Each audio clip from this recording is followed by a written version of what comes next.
This is the Lost City! We are finally on the last stretch to reach Ciudad Perdida, the Lost City of Colombia. After trekking through the jungle of Sierra Nevada de Santa Marta for 2 grueling days, we are finally on the last push to the Lost City.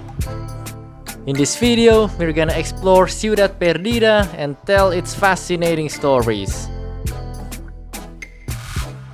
This is the 3rd day of the trek to the Lost City, and it's another early start. We had to wake up at 5 AM again. Finally, it's the 3rd day! We survived the 2nd day, the toughest day in the whole trail. But anyway, today we are going to go to Ciudad Perdida. Finally, it's been the day that we've been waiting for. Well, it's 5:30 at this moment, so we are going to have some breakfast and prepare ourselves and go. We'll make it! Buenas! Morning. Alive? Happy today. Awesome! The best day. Coffee. And you? I'm happy too. Jose, the crazy couple. They decide. Yeah. The tired couple. The tired couple. Yeah, it's too early for us. Muchachos, We start our walk, and this is the real deal. We are going to Ciudad Perdida.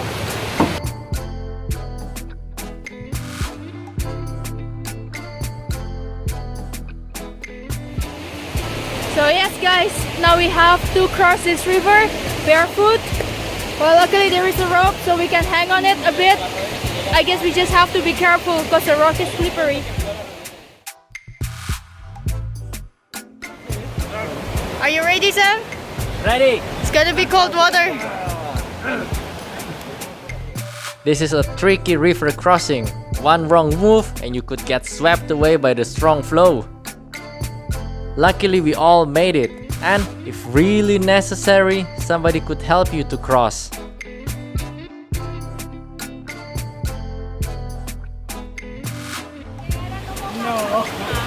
We managed! We crossed the river. Now we are going to continue. This is the start of the 1,200 stairs.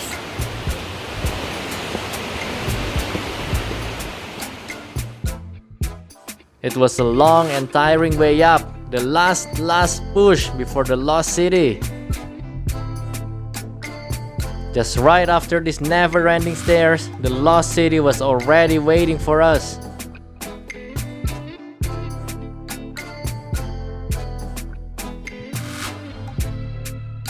The last check before entering Ciudad Perdida, with extra biosecurity measure due to the pandemic. This is our passport for the Lost City, and now we are going to ask for the stamp so we can enter the Ciudad Perdida.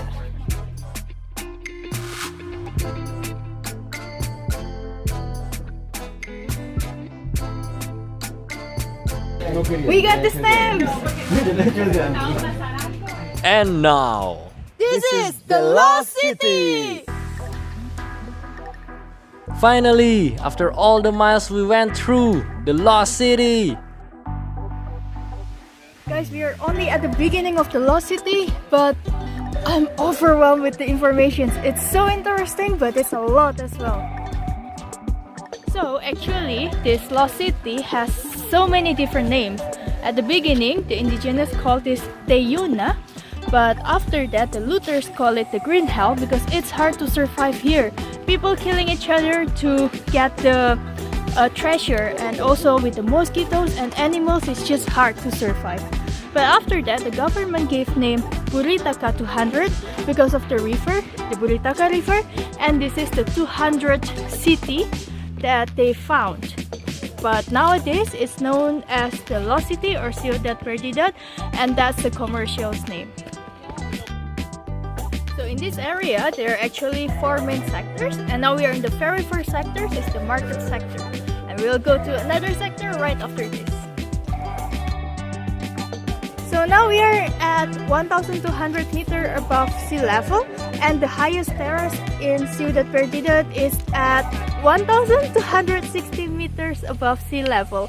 And by the way, there is also a really high mountain there. It's the Korean Peak. The height is more than 3,000 meters above the sea level. The bark of this tree is used by the indigenous to color their fabrics. It's orange when it's fresh, and it's Kind of brownish when it's dry. Yeah.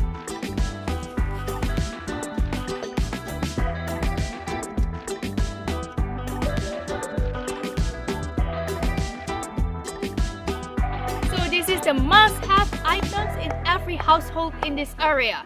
These items is called metate, and people back then used this to grind everything. To grind the corn, to grind the bark, to grind the seeds, whatever. Well, anyway, if people use this for grinding the bark for the colorants, usually they grind the barks, add water, put some fabrics on, leave it there for a couple of hours, and after that add lemon so the color sticks well on the fabric itself.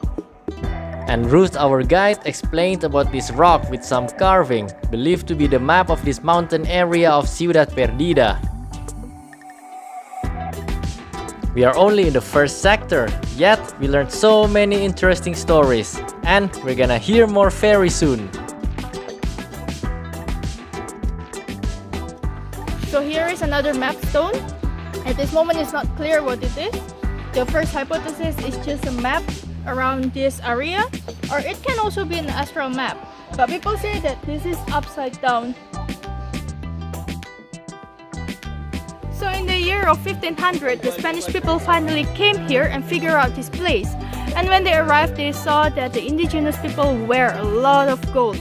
They love gold, so they started trading with these indigenous people. However, they figured out that this gold were actually not pure gold, it was mixed with copper. So they got angry and they started doing bad things to these indigenous people. However, based on the information we heard, the downfall of the indigenous people was not only because of this mass killing, but it's also because of the illness that the Spanish people brought. Because of all the troubles that were associated with the arrivals of the Spanish, the civilization of the indigenous people started crumbling down. And by 1650, this place, Ciudad Perdida, was completely abandoned.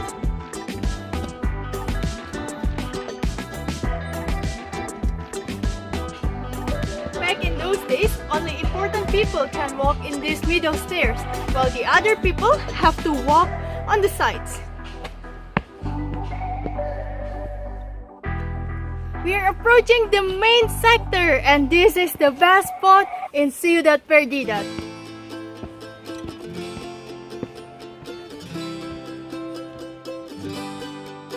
This is it, the most impressive part of the Lost City.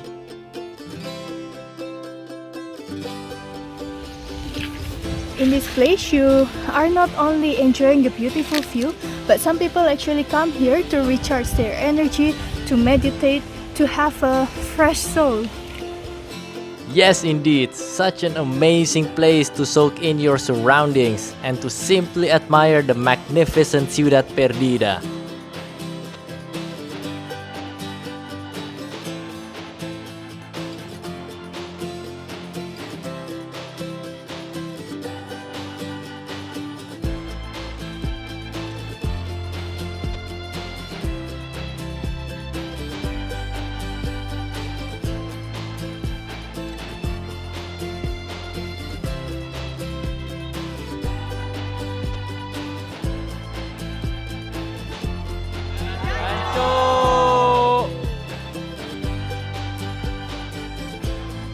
We are now standing in the nightclub, or the place where people gathered.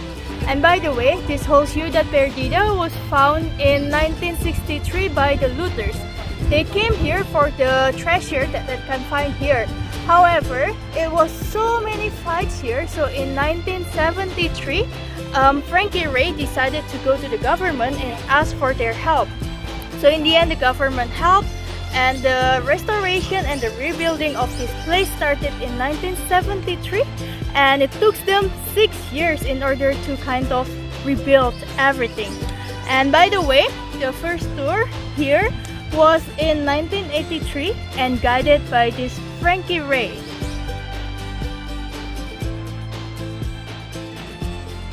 And we learned many interesting things about the structures here.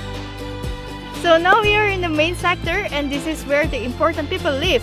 And if you see behind me, the structure is a bit different. It's square instead of circle, and it's actually a storage. When you see a ring structure or round structure like this, it used to be indigenous people's home. And actually, like the stones here, it's hanging like this because it will make the water goes easier down. So this is actually not a staircase, it's a canal to let the water goes down.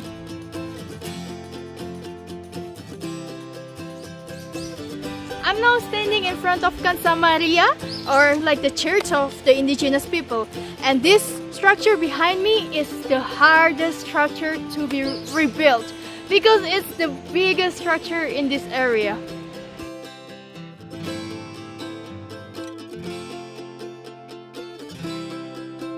We are now in Cansa Maria, and in this Cansa Maria there are actually two parts, so one for the female and one for the male. And this Cansa Maria is an important place where all the importance discussions happens as well. So they got married here, they got their first poporo here, the needle here, and also they discuss about the history, about what needs to be done in the community, and so on and so on. And by the way, in the female quarter, the whole discussion, the whole story was told by the saga, while in the male section, it was told by the mamo.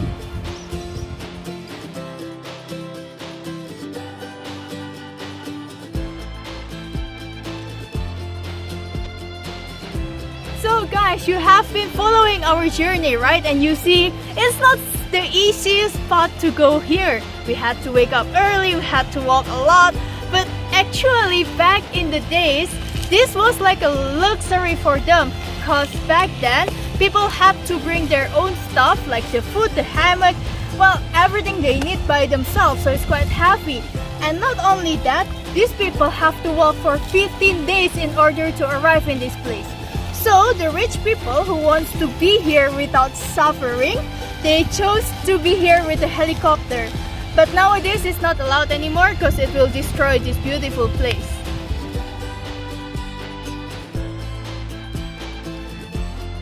And this visit to Ciudad Perdida was about to get better. Thanks to the Teyuna team for this delicious refreshment with unbeatable view. Guys, can you imagine that this place once used to be a village? The part that we see as a jungle now, it used to be clean. It was houses and also cultivation parts. It really feels like a different world.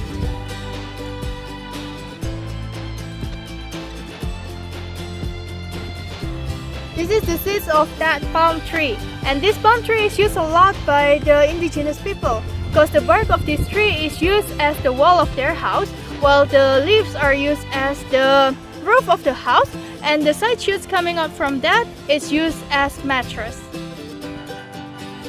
Do you see the stones behind me? It's actually a frog, and a frog is a symbol of fertility because one frog can have like 300 eggs. And this stones was so big, and they brought it all the way from the mining sector, roll it on the top of the woods, and carve it here. And where the frog came from is our next destination, the mining sector. We are now in the mining sectors where they took the stones. And the way they took the stones is quite interesting because they have these big stones. They cut it with machete, like in the shape they wanted. And they put fire, light the stones, make it super hot. And then they just pour water on the top, cold water. So in the end, the stones will crack and you get exactly what you need. A typical indigenous house, and usually there are two houses close to each other because one house is for the female or for the wife and the other house is for the husband. And their marriage ritual or culture is quite unique because they built one house right after they got married and they reproduce there, and once the woman is pregnant, the man has to leave the house.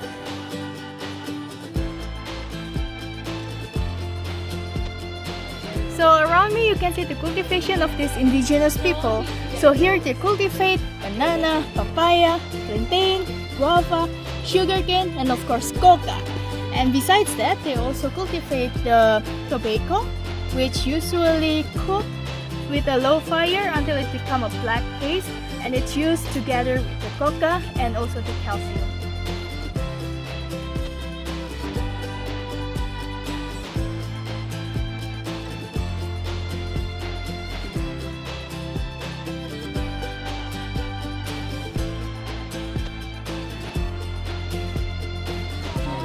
We just get this protection bracelet from the son of the mamo, and Andres will explain the meaning.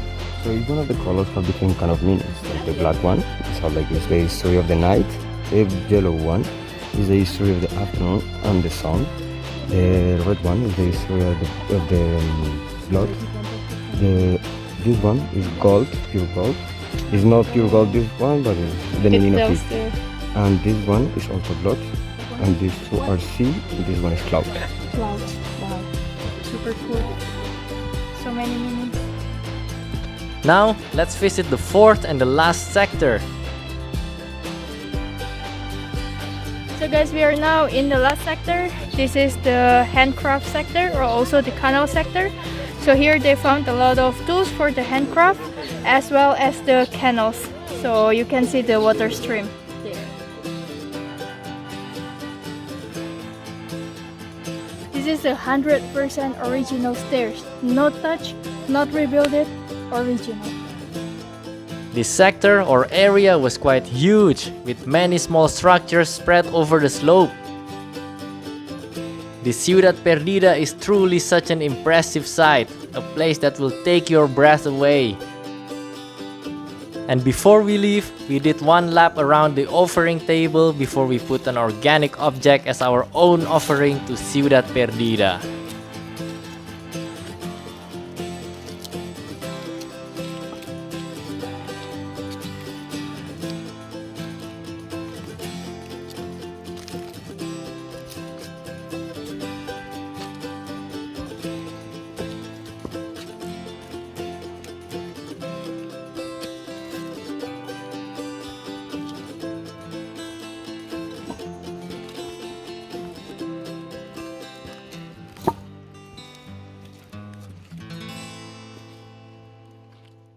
After the exciting and unforgettable visit to Ciudad Perdida, we're not quite done yet. We are still in the jungle, and we had to make our way back to the civilization, all in the next video.